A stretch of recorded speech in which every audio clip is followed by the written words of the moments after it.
Hello friends, YouTube के platform संकेत exam study में आपका हार्दिक स्वागत करता हूं, हार्दिक अभिनंदन करता हूं। देखिए दोस्तों, आप सभी को बता दूं, देखिए सामान्य ज्ञान से संबंधित बहुत ही महत्वपूर्ण प्रश्नों को कराने चल रहा हूं। दोस्तों देखिए, मिसलेनियस प्रश्न होंगे जीके के तौर पर, है ना दोस्तों, जो कि सभी परीक्षाओं के लिए बेहद महत्वपूर्ण होंगे। आप जरूर इस वीडियो को वॉच करिए, है ना दोस्तों। ये सभी प्रश्न कहीं ना कहीं परीक्षाओं में पूछे जा चुके हैं और आने वाले एग्जाम के लिए, जैसे यूपी पुलिस कांस्टेबल के एग्जाम, है ना दोस्तों, UPSI exam, BPSC exam, railway exam, RO exam, है ना दोस्तों, इन सभी परीक्षाओं के लिए बेहद महत्वपूर्ण साबित होंगे ये सभी प्रश्न। आप जरूर फुल वॉच करिए। चलिए दोस्तों, हम लोग प्रश्नों की ओर आगे बढ़ते हैं। हमारा पहला प्रश्न हो जाएगा। दोस्तों देखिए, यदि अभी तक चैनल को सब्सक्राइब नहीं किया है ना, तो इस चैनल को आपको जरूर से सब्सक्राइब करना चाहिए। साथ ही बेल आइकन प्रेस कर लें ताकि समय से आपको वीडियो का नोटिफिकेशन मिल सके। साथ ही लाइक करिए, ज़्यादा से ज़्यादा शेयर कर दीजिए ताकि हमारे सभी प्यारे भाई बहन जुड़ सके उसका लाभ उठा सकें। चलिए दोस्तों, हम लोग प्रश्नों की ओर आगे बढ़ेंगे। पहला प्रश्न हो जाएगा जीके का। दोस्तों देखिए, पहला प्रश्न होगा, जैन धर्म में त्रिरत्न दिए जाते हैं और उन्हें निर्वाण का मार्ग कहा जाता है, वे क्या हैं? ऑप्शन रखें, सही विश्वास, सही ज्ञान और सही आचरण, सही विश्वास, सही बात और सही आचरण, सही विश्वास, सही ज्ञान, सही व्यवहार, सही भाषण, सही ज्ञान और सही आचरण। देखिए, सही बात दोस्तों, सही इसका आंसर हो जाएगा ए इज राइट ऑप्शन, है ना दोस्तों। सही विश्वास, सही ज्ञान और सही आचरण, ए इज राइट ऑप्शन। आप इसे याद रखेंगे, बेहद महत्वपूर्ण प्रश्न हो जाएगा ये। चलिए दोस्तों, अगला प्रश्न देखेंगे। अंडमान और निकोबार द्वीप समूह भारत का एक केंद्र शासित प्रदेश है। इन द्वीपों की संख्या क्या है ना दोस्तों। देखेंगे, ऑप्शन रखे हैं 10, 19, 110 या फिर 109। सही उत्तर दोस्तों है बी, यानी 19 द्वीपों से ये मिलकर बना है अंडमान और निकोबार द्वीप समूह। आप इसे याद रखिएगा, बहुत महत्वपूर्ण बात है। चलिए दोस्तों, देखिए और थोड़ा सा जानकारी ले लें कि बात कर रहा है केंद्र शासित प्रदेश की, तो भारत में केंद्र शासित प्रदेश की संख्या कितनी है? तो दोस्तों 8। आप जरूर याद रखिएगा, बहुत पूछा जाता है ये, है ना दोस्तों। और भारत में राज्यों की कुल संख्या कितनी है? तो दोस्तों 28। आप जरूर याद रखिएगा, 28, 8, है ना दोस्तों। आप जरूर याद रखिएगा, 28 राज्य हैं और 8 केंद्र शासित प्रदेश हैं। चलिए दोस्तों, आगे बढ़ते हैं। और देखिए, एक बात और बता दूं, अंडमान निकोबार द्वीप समूह की राजधानी क्या है दोस्तों? देखिए, पोर्ट ब्लेयर है। आप इसे याद रखेंगे, इसकी राजधानी है पोर्ट ब्लेयर, है ना दोस्तों। ये महत्वपूर्ण है, ये सभी प्रश्न पूछे जा चुके हैं, आप इन्हें याद रखेंगे। चलिए दोस्तों, अगला प्रश्न देखेंगे। इनमें से कौन सा महाद्वीपीय सही ढंग से अपने सबसे बड़े देश से मेल खाता है ना दोस्तों। ऑप्शन रखें, दक्षिण अमेरिका, ब्राज़ील। देखिए, देश दे रखे हैं और महाद्वीप हैं। क्या महाद्वीप में सबसे बड़े देश ब्राज़ील है ना दोस्तों? क्या उत्तरी अमेरिका महाद्वीप का संयुक्त राज्य अमेरिका है? क्या अफ्रीका का कांगो का लोकतांत्रिक गणराज्य है? क्या एशिया का इंडिया है? तो दोस्तों सही उत्तर हो जाएगा दोस्तों, सही मेल खाता है, ए इज राइट ऑप्शन, यानी दक्षिण अमेरिका, ब्राज़ील। ब्राज़ील दोस्तों दक्षिण अमेरिका महाद्वीप का सबसे बड़ा देश है ना दोस्तों। ब्राज़ील की राजधानी की बात कर दें तो ब्राज़ीलिया इसकी राजधानी है। और इसकी मुद्रा की बात करें तो रियाल इसकी मुद्रा है। आप इसे याद रखेंगे, महत्वपूर्ण ये प्रश्न बनता है। आगे देखेंगे, अगला प्रश्न हो जाएगा हमारा, अगला प्रश्न हो जाएगा, असंगत मिलान करना है ना दोस्तों। ऑप्शन रखें, विश्व में सबसे बड़ा रेगिस्तान सहारा अफ्रीका है। भाई ये तो सही बात है ना दोस्तों। अगला देखेंगे, विश्व में सबसे गहरी झील सुपीरियर कनाडा है। अगला देखेंगे, विश्व में सबसे बड़ा डेल्टा सुंदरवन है। ये भी सही है। विश्व में सबसे बड़ा प्राणी ब्लू व्हेल है। बिल्कुल बात सही है, लेकिन असंगत मिलान करना है तो दोस्तों बी इज राइट ऑप्शन सही हो जाएगा। देखिए, विश्व में सबसे गहरी झील सुपीरियर झील नहीं है। कौन सी है दोस्तों? बैकाल। कौन सी है?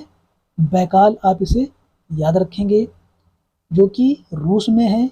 आप इसे याद रखेंगे। और देखिए, सुपीरियर झील की हम बात करें, सुपीरियर, देखिए ये कनाडा में स्थित है और सबसे मीठे पानी की झील कहलाती है सुपीरियर झील। आप इसे याद रखेंगे, पूछा गया है, ये सभी प्रश्न पूछे गए हैं। चलिए दोस्तों अगला प्रश्न देखेंगे। अगला प्रश्न हो जाएगा, नदी की कुल लंबाई दोस्तों 2900 किलोमीटर है। यह तिब्बत में शुरू होती है जहां इसे सांगपो कहा जाता है और दिहांग नाम के स्थान से भारतीय क्षेत्र में प्रवेश करती है। यह नदी किस नाम से जानी जाती है? कितना महत्वपूर्ण प्रश्न है। देखिए ऐसे ही प्रश्न अब आपसे पूछे जाते हैं ताकि समय आपका बस व्यतीत हो। ऐसे ही प्रश्न एग्जामिनर देता है, आपको बहुत तेजी से ये पढ़ने होते हैं और प्रश्नों का सही उत्तर देना होता है, बशर्ते एक बार आपने तैयारी में पढ़ा हुआ हो एक बार ये बातें, तो आप प्रश्न कर ले जाएंगे। चलिए दोस्तों इस प्रश्न का सही उत्तर क्या होता है? ऑप्शन दे रखे हैं, नर्मदा, ब्रह्मपुत्र, सिंधु, गंगा। देखिए दोस्तों सही उत्तर हो जाएगा बी राइट ऑप्शन, यानी कि ब्रह्मपुत्र, है ना दोस्तों। आप सभी लोग याद रखेंगे इस प्रश्न का उत्तर। तो देखिए एक बात बता दूं कि दिहांग ये जो है ब्रह्मपुत्र को भारत में अरुणाचल प्रदेश राज्य में जाना जाता है इस नाम से, दिहांग नाम से, है ना दोस्तों, याद रखिएगा। और भारत में अरुणाचल प्रदेश राज्य से ही ब्रह्मपुत्र नदी प्रवेश करती है, आप इसे याद रखेंगे। आगे देखेंगे अगला प्रश्न हो जाएगा, भारतीय मानक मेरिडियन 5 राज्यों के माध्यम से गुजरता है, इनमें से कौन सा राज्य इन 5 में नहीं है? ऑप्शन रखे हैं, आंध्र प्रदेश, उड़ीसा, बिहार, छत्तीसगढ़, है ना दोस्तों। सही उत्तर हो जाएगा दोस्तों, देखिए कौन सा नहीं हमें बताना है, देखिए बिहार, है ना दोस्तों, बिहार इज राइट ऑप्शन हो जाएगा। आप इसे याद रखिएगा, महत्वपूर्ण बात है। चलिए दोस्तों अगला प्रश्न देखते हैं। हमारा अगला प्रश्न हो जाएगा, देखेंगे और देखिए कौन कौन से राज्य हैं 5। आंध्र प्रदेश हो गया, उड़ीसा हो गया, छत्तीसगढ़ हो गया और दोस्तों अपना उत्तर प्रदेश यानी यूपी हो गया और एमपी हो गया, है ना दोस्तों। यहाँ से भारतीय मानक मेरिडियन रेखा गुजरती है। कौन कौन से हो गए राज्य? आंध्र प्रदेश, उड़ीसा, छत्तीसगढ़, उत्तर प्रदेश, एमपी।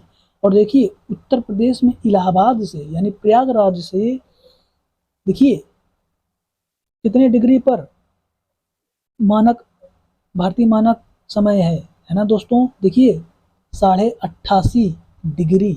आप इसे याद रखिएगा, बहुत पूछे गए हैं ये सभी प्रश्न। 88.5 डिग्री ईस्ट यानी पूर्व, याद रखेंगे। भारत का मानक समय दोस्तों उत्तर प्रदेश राज्य में स्थित जिला प्रयागराज से लिया गया है ना दोस्तों। कितना है दोस्तों डिग्री में देखेंगे, मानक समय 28.5 डिग्री ईस्ट। आप इसे याद रखेंगे, बहुत पूछा गया। आगे देखेंगे, संविधान द्वारा विचार की गई लोकसभा की अधिकतम सदस्यों की संख्या है। ऑप्शन रखे हैं 550, 552, 250, 245। तो सही उत्तर हो जाएगा दोस्तों, देखिए लोकसभा की अधिकतम सदस्यों की संख्या पूछ रहा है तो दोस्तों 552 यानी 20 राइट ऑप्शन, है ना दोस्तों। और देखिए ये अधिकतम कुल संख्या है लोकसभा की, है ना दोस्तों। और देखिए वर्तमान में लोकसभा की कितने सदस्य हैं? तो दोस्तों देखिए 545। आप इसे याद रखिएगा, बहुत महत्वपूर्ण ये बात है। तो देखिए अधिकतम राज्यसभा की अधिकतम सदस्य कितने हैं? तो दोस्तों 250, याद रखेंगे। और वर्तमान में सीटें कितनी हैं लोकसभा में? देखेंगे, देखिएगा 245। आप इसे याद रखेंगे, बहुत महत्वपूर्ण बात है ना दोस्तों। वर्तमान में 245 हैं, आप इसे याद रखेंगे, है ना दोस्तों। देखिए 543 प्लस 2 अगर कर दें तो 2 एंग्लो हो जाती हैं, है ना दोस्तों। हालांकि हमें इससे मतलब नहीं है, अभी कुल सीटों की वर्तमान में कुल सीटें कितनी हैं? तो दोस्तों 545, या फिर हम कह सकते हैं 543 प्लस 2, है ना दोस्तों, ये भी कह सकते हैं। आगे देखेंगे 2 एंग्लो होती हैं।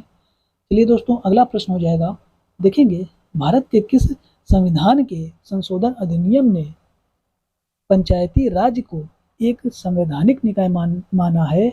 ऑप्शन रखे हैं 1989 के 61वें संशोधन अधिनियम, 1993 का 74वां संशोधन अधिनियम, 202 के 86वें संशोधन अधिनियम या फिर 1992 का 73वां संशोधन अधिनियम। देखिए भारत के जो संशोधन अधिनियम जो है पंचायती राज को एक संवैधानिक निकाय माना है। देखिए कौन सा है वो संशोधन अधिनियम 1952 का 73वां संविधान संशोधन अधिनियम। D is right option. अति महत्वपूर्ण ये प्रश्न है, बहुत पूछा जाता है ये प्रश्न। ठीक है दोस्तों, अगला प्रश्न देखेंगे। अगला प्रश्न हो जाएगा, इनमें से कौन सा भारत में पंचायती राज की 3 स्तरीय प्रणाली में एक स्तर नहीं है। सबसे पहले आपको पता होना चाहिए कि पंचायती राज की 3 स्तरीय प्रणाली कौन कौन सी है और किसने दी। तो दोस्तों देखिए 3 स्तरीय प्रणाली बलवंत राय मेहता ने दी, है ना दोस्तों, बलवंत राय मेहता ने दी, है ना दोस्तों। आप इन्हें जरूर याद रखेंगे, बहुत पूछा जाता है ना दोस्तों। और देखिए कौन कौन सी दी। देखिए ग्राम पंचायत, पंचायत समिति और जिला परिषद, ये 3 स्तरीय हैं, ये 3 स्तरीय प्रणाली दी गई है पंचायती राज की, है ना दोस्तों। कौन सी एक नहीं है, तो नगर परिषद ये नहीं दी गई। तो इस प्रश्न का सही उत्तर हो जाएगा दोस्तों नगर परिषद, है ना दोस्तों। ए इज राइट ऑप्शन। नगर परिषद पंचायती राज की 3 स्तरीय प्रणाली में से नहीं है ना दोस्तों। और देखिए बलवंत राय मेहता ने 1957 में दिया था ये 3 स्तरीय प्रणाली, है ना दोस्तों। आप इसे याद रखेंगे। आगे देखेंगे, इनमें से कौन सा भारतीय संविधान की एक महत्वपूर्ण विशेषता नहीं है। ऑप्शन रखे हैं, यह एक लिखित संविधान है। देखिए संविधान के विषय में हमें बताना है, प्रश्न समझिएगा। महत्वपूर्ण विशेषता नहीं है, नहीं के विषय में बताना है। देखेंगे यह एक लिखित संविधान है, ये बात तो सही है। यह अनुमेय है, लेकिन यह अनम्य भी है, मतलब कि संशोधन किया जा सकता है और संशोधन नहीं भी किया जा सकता है ना दोस्तों। इस ऑप्शन का यह मतलब हुआ। अगला प्रश्न, अगला ऑप्शन देखेंगे, यह एकल है लेकिन यह संघीय भी है, ये भी बात सही है। अगला ऑप्शन देखेंगे, इसे राज्य के राज्यपाल से संशोधित किया जा सकता है, नहीं भाई, यही एक गलत हो जाएगा। तो प्रश्न के हिसाब से ये सही उत्तर हो जाएगा ना दोस्तों, डी इज राइट ऑप्शन। इसे इसे राज्य के राज्यपाल से संशोधित किया जा सकता है, ऐसा नहीं होता है ना दोस्तों। तो ये डी इज राइट ऑप्शन हो जाएगा। देखिए संविधान संशोधन की बात अनुच्छेद 368 में कही गई है, आप इसे याद रखेंगे। और 368 में कही गई है, कई विधियां होती हैं, कई विधि के हिसाब से भारतीय संविधान में संशोधन किया जाता है ना दोस्तों। आगे देखेंगे, अगला प्रश्न देखेंगे। हालांकि अनुच्छेद की बात कर दें तो 368 अनुच्छेद में भारतीय संविधान संशोधन की प्रक्रिया है ना दोस्तों, प्रक्रिया का वर्णन है। आगे देखेंगे, इनमें से कौन सा कारक नहीं है जो भारतीय संविधान के निर्माण में योगदान देता है। ऑप्शन रखें, अमेरिका में अधिकारों का विधेयक, रूस में समाजवादी क्रांति, ब्रिटेन में संसदीय लोकतंत्र, और अगला ऑप्शन हो जाएगा औद्योगिक क्रांति। देखिए इनमें से कौन सा कारक नहीं पूछा है जो भारतीय संविधान के निर्माण में योगदान देता है ना दोस्तों। कौन सा योगदान नहीं देता है, औद्योगिक क्रांति। D is right option. आप इसे याद रखेंगे, इंपॉर्टेंट हो जाएगा। अगला प्रश्न देखेंगे, ब्रिटिश शासन के आगमन से पहले भारत की स्वतंत्र अर्थव्यवस्था थी, उस समय कौन सा प्रमुख व्यवसाय नहीं था। उस समय देखिए पर्यटन कोई मुख्य व्यवसाय नहीं था, ए इज राइट ऑप्शन, है ना दोस्तों। विनिर्माणकारी थे, हस्तशिल्प थे, कृषि प्रधान थे, है ना दोस्तों। अगला देखेंगे, इनमें से कौन सा बैंक और उनकी टैगलाइन के बीच एक असंगत मिलान है। देखिए बहुत ही महत्वपूर्ण बात है, आप इसे थोड़ा सा याद रखिएगा। आने वाले एग्जामों में ये ऐसे प्रश्न अब बहुत महत्वपूर्ण हो जाएंगे। देखेंगे कैनरा बैंक, हम देखिए क्या कह रहा है, उनकी टैगलाइन बैंक है और बैंक की जो टैगलाइन होती है उनके बीच असंगत मिलान है, यानी कि गलत मिलान हो रहा है। कैनरा बैंक हम साथ कर सकते हैं, ये बात सही है ना दोस्तों। एक्सिस बैंक बढ़ती का नाम जिंदगी, ये भी सही है। पंजाब नेशनल बैंक ट्रस्ट की एक परंपरा, देखिए ये गलत हो जाएगा, है ना दोस्तों। तो सही उत्तर हो जाएगा दोस्तों यही असंगत मेल है, तो सी इज राइट ऑप्शन ना दोस्तों। और भारतीय स्टेट बैंक की जो टैगलाइन है, एक बैंकर टू एवरी इंडियन, और देखिए ट्रस्ट की परंपरा, ये किस बैंक की टैगलाइन है दोस्तों, इलाहाबाद बैंक की थी, है ना दोस्तों। आप इसे याद रखेंगे। पंजाब नेशनल बैंक इसकी हम टैगलाइन देखेंगे दोस्तों। देखिए, the name you can bank upon, है ना दोस्तों, the name you can bank upon, है ना दोस्तों, पंजाब नेशनल बैंक की ये टैगलाइन है, आप इसे याद रखेंगे। चलिए दोस्तों, अगला प्रश्न देखेंगे।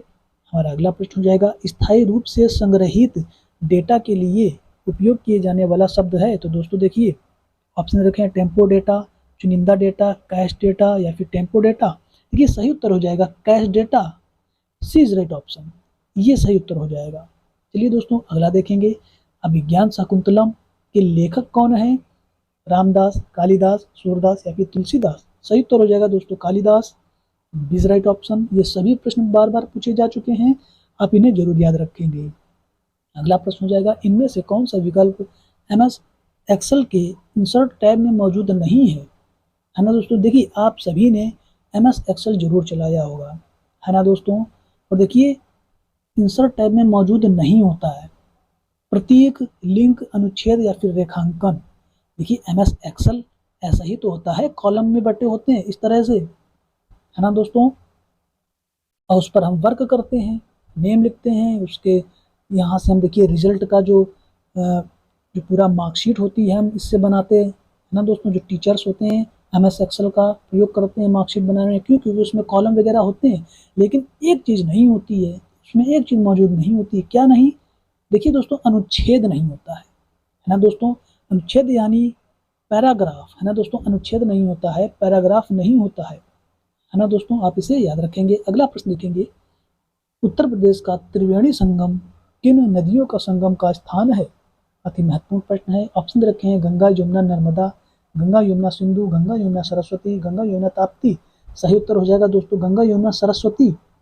सी इज राइट ऑप्शन। देखिए, उत्तर प्रदेश के प्रयागराज में इसका संगम स्थान है, आप इसे याद रखेंगे। बहुत ही महत्वपूर्ण ये प्रश्न बन जाता है ना दोस्तों।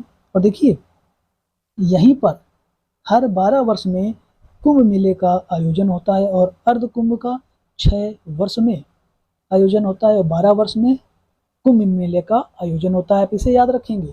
अगला प्रश्न देखेंगे। अगला प्रश्न हो जाएगा, इनमें से कौन सा उत्तर प्रदेश का लोक नृत्य नहीं है? सही उत्तर हो जाएगा दोस्तों। देखिए, ऑप्शन रखें गिद्ध नृत्य, अहिर नृत्य, रासलीला, रामलीला। देखिए, उत्तर प्रदेश के लोक नृत्य नहीं की बात कर रहा है तो दोस्तों देखिए, रामलीला तो है, रासलीला भी है, अहिर नृत्य है, लेकिन गिद्ध नृत्य नहीं है। ये दोस्तों देखिए पंजाब की नृत्य शैली है, आप इसे याद रखेंगे। गिद्ध नृत्य पंजाब की है। अगला प्रश्न देखेंगे, उत्तर प्रदेश में ललित कला अकादमी कहाँ स्थित है? कानपुर, अलीगढ़, लखनऊ या इलाहाबाद। तो दोस्तों देखिए, लखनऊ में स्थित है। सी इज राइट ऑप्शन। अगला प्रश्न देखेंगे, उत्तर प्रदेश राज्य कब अस्तित्व में आया? ऑप्शन दे रखे हैं 5 अप्रैल 1945, 2 जून 1960, 9 नवंबर 2000 या फिर 1 अप्रैल 1937। सही उत्तर हो जाएगा दोस्तों डी, 1 अप्रैल 1937, है ना दोस्तों। आप इसे याद रखेंगे। संयुक्त प्रांत, है ना दोस्तों, संयुक्त प्रांत के अस्तित्व में देखिए उत्तर प्रदेश, याद रखेंगे 1 अप्रैल 1937। अगला प्रश्न देखेंगे, इनमें से कौन सा उत्तर प्रदेश में एक जिला नहीं है ना दोस्तों। ऑप्शन देखें मेरठ, देहरादून, कन्नौज, कानपुर। देखिए, मेरठ तो है ही, नौचंदी का प्रसिद्ध मेला लगता है मेरठ में, है ना दोस्तों। कन्नौज, कानपुर, और देखिए मैं तो कन्नौज का ही रहने वाला हूँ मैं, है ना दोस्तों। और देखिए, देहरादून ये उत्तराखंड का एक जिला है ना दोस्तों, याद रखेंगे। जबकि उत्तराखंड की राजधानी देहरादून है, आप इसे याद रखेंगे। चलिए दोस्तों, अगला प्रश्न देखेंगे। हमारा अगला प्रश्न हो जाएगा, मोहनजोदड़ो शब्द का अर्थ क्या है?